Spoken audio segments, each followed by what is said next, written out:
Assalamualaikum. A'udzubillahi minasyaitonirrajim. Bismillahirrahmanirrahim. Alhamdulillahirabbil alamin wa bihi nasta'in ala umur dunya waddin. Subhanaka la ilma lana illa ma 'allamtana innaka antal alimul hakim. Rabbi shrah li sadri wa yassir li amri wahlul 'uqdatam min lisani yafqahu qawli. Rabbi yassir wa la tu'assir wa tamim bil khair. Rabbana zidna ilman nafi'a wa amalan salihah. Alhamdulillah, bersyukur kita kepada Allah SWT. Kita dipertemukan lagi dalam sesi kelas Fardu Ain kita. Pada kali ini kita akan sambung pengajian kita dalam kitab Risalatul Tauhid pada menceritakan sifat-sifat yang wajib bagi Allah, sifat mustahil bagi Allah. Jadi pada kali ini kita akan sambung lagi pengajian kita dalam sifat wajib bagi Allah yang ketujuh, iaitu sifat qudrah, kan? Itu kita bincang lagi. Qudrah ni belum habis lagi. Perbincangan kita dalam sifat qudrah ini belum lagi selesai. Kata pengarang, maka yang sebenarnya ialah Tuhan yang bersifat qudrah, mempunyai kebesaran dan perintahan yang meliputi dan segala makhluk di dalam genggamannya. Jadi kata Tuhan ni sebenarlah Tuhan yang sebenar bersifat dengan qudrah, bersifat dengan kuasa. Jadi tiada yang berkuasa lebih daripada Allah, tiada yang lebih besar pemerintahannya daripada Allah, tiada yang berkuasa lebih daripada Allah SWT. Dan sekalian makhluk tu dalam genggaman. Yang ni kita dah cerita dah dulu sikit, kan. Jadi ni intro je. Itu kita dah cerita lah, kan. Yang bersendiri mengadakan apa-apa kehendaknya yang tiada dapat dikirakan. Jadi Tuhan ni dia membuat suatu benda tu bukan dengan ada dipaksa. Semua dibuat tu dengan kehendak dia. Apa yang dia buat tu semua adalah dengan kehendak dia. Bukan ada orang duk tolong atuk dan sebagainya. Cuma rupa saja nampak macam kita yang nak, tapi sebenarnya Tuhan yang nak. Itu sebab tu benda tu jadi. Tapi kalau kita saja yang nak, benda tu belum tentu lagi akan jadi, kan. Okey. Tuhan sahaja yang mempunyai kuasa menjadikan. Allah saja yang mempunyai kuasa untuk menjadikan secara mutlak lah. Menjadikan secara mutlak daripada tiada kepada ada. Kita buat satu benda bukan daripada tiada kepada ada. Kita ambil benda yang dah ada dah. Kan, contoh apa? Kita masak nasi. Kan, kita ambil nasi itu, kita ambil mana? Ambil beras. Beras mana? Beras yang dah ada. Kan kita buat sendiri beras tu. Tak juga, kan. Kita ambil beras yang dah ada. Kemudian kita kena guna air yang dah ada kita guna. Kita kena guna periuk yang dah ada. Kita kena guna api yang dah ada kat gas tu, kan. Tu bukan kita yang menciptakan, bukan kita yang mengadakan daripada tiada kepada ada. Kita dah guna benda yang ada kepada ada benda yang lain lah, kan. Tu. Jadi tu kata bukan kuasa sebenar kalau macam tu, sebab kita kena guna benda yang lain, kan. Okey. Jadi kekuasaan Allah ini menjadikan dan mentiadakan. Mentiadakan pun daripada sisi Allah. Kita mentiadakan pun kita ni mentiadakan secara pinjaman. Macam mana kita buang sampah? Kita buang sampah bukan benda tu jadi tak ada. Benda tu tetap juga ada lagi, kan. Kita melupus dengan cara bakar, kan. Benda tu ada juga, ada kesan dia tetap ada. Jadi masih lagi ada, bukannya tiada, kan. Tapi Allah ni daripada ada kepada tiada, dia boleh buat, kan. Ada, tak ada, kan. Tu kuasa Allah Ta'ala. Dan ia sahaja yang berkuasa mengubah akan segala perjalanan alam. Dan Tuhan ni sajalah yang berkuasa, Allah sajalah yang berkuasa untuk mengubah perjalanan alam. Mana perjalanan alam? Siang kepada malam, malam kepada siang, kan. Allah saja yang boleh ubah. Tidak ada orang lain yang boleh ubah. Dan alam lain apa lagi? Cuaca dan sebagainya, Allah sajalah yang boleh ubah. Tu ada orang kata dengan alat sekarang ni boleh kontrol cuaca, kan. Tu pembenihan hujan. Tu bukan kita yang kontrol. Kita cuma menuju ke arah tu. Tapi yang menghasilkan tetaplah Allah SWT. Sebab apa? Kalau kita yang menghasilkan, pembenihan hujan tu sentiasa akan berlaku hujan lah. Tapi ada waktu yang dia buat benih hujan, tapi hujan tak turun, kan. Jadi alat pun sama juga. Ada ketika alat tu boleh membuat fungsi tu, ada ketika dia tidak boleh berlaku fungsi tu. Sebab apa? Sebab bukan alat itu yang beri kesan, bukan pencipta alat tu yang beri kesan, tetapi Allah Ta'ala lah yang beri kesan. Tu sebab tu kesan dia tak sama, kan. Okey, baik. Dan ia sahaja yang berkuasa mengubahkan segala perjalanan alam, dan hal yang berlaku di dalam masyarakat manusia.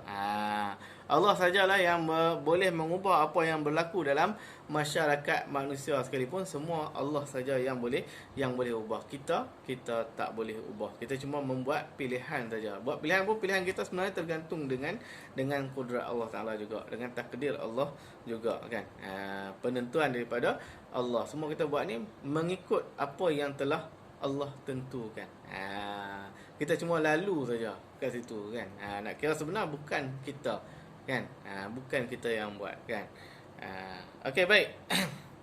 Kerana perintahannya meliputi, dan segala perintahan Allah Ta'ala tu meliputi semua makhluk, meliputi semua alam ni, daripada manusia, malaikat, jin dan sebagainya. Semuanya di bawah kekuasaan Allah tadi. Apa saja perubahan yang berlaku, semuanya Allah yang buat. Semuanya di bawah kekuasaan Allah.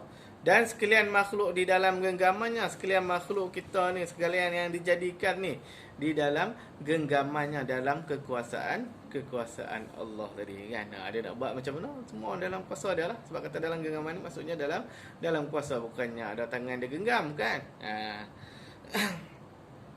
Sekalipun pada pandangan dan pada zahirnya manusia yang melakukan, walaupun yang kita tengok tu nampak macam manusia yang buat, pada zahir dia kita tengok nampak macam manusia tu yang buat, nampak macam orang tu yang buat, tapi sebenarnya Allah sahaja yang buat, kan. Melakukan dan memperbuat dan mengerjakan, tetapi hakikatnya ialah Tuhan. Pada hakikatnya ialah Tuhan tu yang buat. Kita tengok orang tu yang bagi duit kat orang tu, tapi sebenarnya bukan orang tu yang bagi. Itu hanyalah perantara saja melalui orang tu. Tapi sebenarnya yang bagi tu siapa? Adalah Allah. Yang memberi bantuan tu pun Allah, kan. Sama juga dengan penyakit tu. Yang memberi sembuh bukanlah ubat tu, kan. Yang memberi sembuh tu adalah Allah. Ubat tu hanyalah dia punya wasitah saja, perantaraan saja, kan. Jadi bila kata ubat ni macam-macam lah, kan. Sembuh Tuhan yang bagi, kan. Sebab tu ada ubat yang moden, ada ubat yang tradisional, ada secara ru'yah. Tapi semua memberi kepada natijah yang sama, iaitu sembuh. Kalau kata ubat tu beri kesan, mestilah ubat tu je yang boleh, kan. Tapi tak. Dengan cara ubat moden boleh, dengan cara ubat tradisional boleh, dengan cara makanan sunnah boleh, dengan cara jampi pun boleh, kan. Dengan cara jampi ataupun ru'yah, kan. Boleh juga sembuh. Sebab apa? Sebab kesan Tuhan yang bagi. Kita pilih yang mana yang terbaik untuk kita berdasarkan ilmu kita lah. Okey, baik. Hanya yang ada bagi manusia itu usaha dan ikhtiar. Jadi yang ada bagi kita ni, bagi manusia ni, hanyalah usaha dan juga ikhtiar saja. Usaha ni kita gagah untuk buat benda tu, kemudian ikhtiar tu kita membuat pilihan untuk buat satu perkara tu, kan. Contoh apa? Sekarang kita pilih nak makan ataupun tidak. Kita yang pilih, kan. Nak makan ataupun tidak, kita pilih. Kalau kita nak makan tapi cari-cari tempat makan tak ada, kita nak makan, kita pilih dah. Tapi cari tempat makan tak ada, itu Tuhan nak macam tu. Tak ada makan, jadi tak boleh makan jugalah, kan. Okey, baik. Itu pun tidak boleh memberi bekas. Pilihan yang kita buat tu pun tidak boleh memberi kesan. Tu macam contoh tadi lah, kan. Kita nak warna satu benda tu warna macam ni, tiba-tiba tercampur warna tu jadi warna lain. Sebab apa? Sebab bukan dalam kekuasaan kita, kan. Tuhan yang mengawal. Kita nak macam lain, dia jadi macam lain lah, kan. Sebab apa? Sebab Tuhan yang kontrol. Yang kita boleh buat ni hanyalah kita merancang saja. Yang menyelesaikan rancangan tu semua atas kehendak Allah, kan. Kadang-kadang kita tahu, ni aku buat ni jadi ni, kan. Jadi tu kerana apa? Kerana kehendak kita membetuli pada kehendak Allah. Kehendak kita itu membetuli dengan kuasa Allah, penentuan yang Allah Ta'ala buat, kan. Okey. Tidak boleh memberi bekas. Ikhtiar kita tidak boleh memberi bekas pada mengadakan ataupun mentiadakan. Usaha kita tu pun tak boleh memberi bekas pada mengadakan dan juga mentiadakan. Hanya usaha dan ikhtiar itu pihak madkhal jua. Jadi dia kata usaha dan ikhtiar tu hanya pihak madkhal, iaitu jalan pada menjayakan sesuatu sahaja. Misalnya, contohnya seperti putus sesuatu benda, maka jalan hendak putus benda itu mesti dengan dipotongkan. Tu jalan nak melaksanakan satu benda tu, contoh kalau kata putus tu, nak memutuskan satu benda tu, jalan dia adalah dengan potong, kan. Tapi walaupun kita hendak potong, tapi belum tentu jadi potong itu, kan. Okey, baik, maka bukan perbuatan potong itu memberi bekas. Perbuatan potong kita tu tidak memberi bekas kepada memutuskan. Bahkan sebenarnya yang memutuskan ialah Tuhan, atau dengan ibarat lain diumpamakan manusia itu seperti qalam, maka berjalanlah qalam itu pada menulis sesuatu huruf. Jadi dia kata yang memutuskan itu Allah. Kuasa Allah yang memutuskan sesuatu benda tu. Kita, sebab kita dah biasa dengan benda yang adat yang berlaku pada kita, sehingga kita tidak merasai adanya kuasa Tuhan di situ, adanya penentuan Allah Ta'ala di situ. Okey, baik. Jadi dia kata kita ni seumpama qalam. Qalam ni maksud umpama pen yang nak menulis, kan? Pen yang nak menulis. Jadi pen tu dia nak tulis, tapi dia tak boleh tulis dengan sendirinya. Dia mesti ikut tangan dia punya penulis tadi, kan. Jadi penulis tu dah ada dah idea dah. Jadi dia pen tu kena ikut lah. Walau pen tu nak macam lain. Jadi kita ibarat macam tu lah. Walaupun kita dah ada kehendak kita sendiri, tapi kena ikut lah. Dia nak tulis macam mana, kan. Jadi berjalan qalam itu pada menulis sesuatu huruf, nak tulis satu huruf, kan. Sesuatu kalimah dengan mengikut kehendak si penulis. Pen tu dia tak boleh ikut kehendak dia sendiri, dia mesti ikut kehendak penulis. Jadi diumpamakan kita ni, makhluk ni, manusia ni seumpama macam pen tadi lah, kan. Kita tak boleh nak ikut kehendak kita sendiri, walaupun kita ada kehendak sendiri, tapi tak jadi kehendak kita tu, dia hanya mengikut kehendak yang telah ditentukan oleh Allah. Jadi tu kata macam Ustaz kata tadi lah, kan. Kalau sama kehendak kita tu membetuli dengan kehendak Allah, membetuli dengan penentuan Allah SWT, membetuli dengan kudrat Allah Ta'ala, kan. Jadi benda tu jadilah. Walaupun kita nampak ni aku nak ni jadi ni, kan. Tapi sebenarnya tu sama dengan apa yang Allah Ta'ala dah takdirkan. Bukan kita semata-mata. Okey. Kehendak si penulis yang demikian jadilah pada zahirnya qalam yang menulis. Pada luarannya kita nampak pen lah yang menulis, kan.